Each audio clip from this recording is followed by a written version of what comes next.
பின்வரும் பொறுப்பாளர்களுள் யார் கீழவை மற்றும் மேலவையின் செயலகத்தை கட்டுப்படுத்தி தலைமை ஏற்று வழிநடத்தி செல்கின்றனர்? டிஎன்பிஎஸ்சி ப்ரீவியஸ் இயர் கொஸ்டின் இது.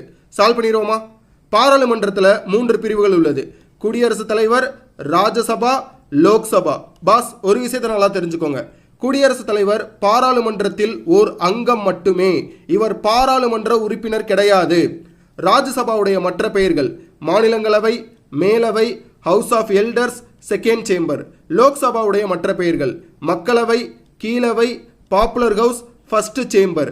ராஜ்யசபாவுக்கு தலைமை தாங்குறவங்கள சேர்பர்சன், தலைவர்னு சொல்றோம். லோக்சபாவுக்கு தலைமை தாங்குறவங்கள ஸ்பீக்கர், சபாநாயகர்னு சொல்றோம். இந்த கேள்விக்கு சரியான பதில் ஆப்ஷன் டி. கீழவையின் சபாநாயகர் மற்றும் மேலவையின் தலைவர் முறையாக. பாஸ், உங்களுக்கான கேள்வி. அதை பார்க்கறதுக்கு முன்னாடி ஒரு முக்கியமான அனௌன்ஸ்மெண்ட். நிக்டோ ஐஏஎஸ்ல ஆன்லைன் லைவ் கிளாஸ் கூகுள் மீட்ல ஸ்டார்ட் பண்றோம். டிஎன்பிஎஸ்சி குரூப் 2 2ஏவுக்கான நோட்டிஃபிகேஷன் வெளியிட்டாங்க.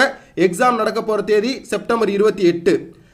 டிஎன்பிஎஸ்சி சிலபஸில் யூனிட் 4ல் இந்தியன் பாலிட்டி லொகேட் ஆயிருக்கு. இந்த டாபிக் தான் கிளாஸ் ஆரம்பிக்க போகிறோம். கிளாஸ் ஆரம்பிக்க போகிற தேதி ஜூலை 23, 2025. கிளாஸ் பற்றின மேலும் விவரங்களுக்கு ஸ்க்ரீனில் தெரிகிற இந்த நம்பருக்கு வாட்ஸ்அப் மெசேஜ் மட்டும் பண்ணுங்கள். பாஸ், உங்களுக்கான கேள்வி. உங்களுக்கு பிடித்த பாராளுமன்ற உறுப்பினர் யார்? பிடிச்சவங்க இருந்தாங்க அப்படின்னா தாராளமாக கமெண்ட் செக்ஷனில் கமெண்ட் பண்ணுங்கள். எதனால் பிடிக்கும், ஏன் பிடிக்கும்னு சொல்லிட்டு. தேங்க்யூ.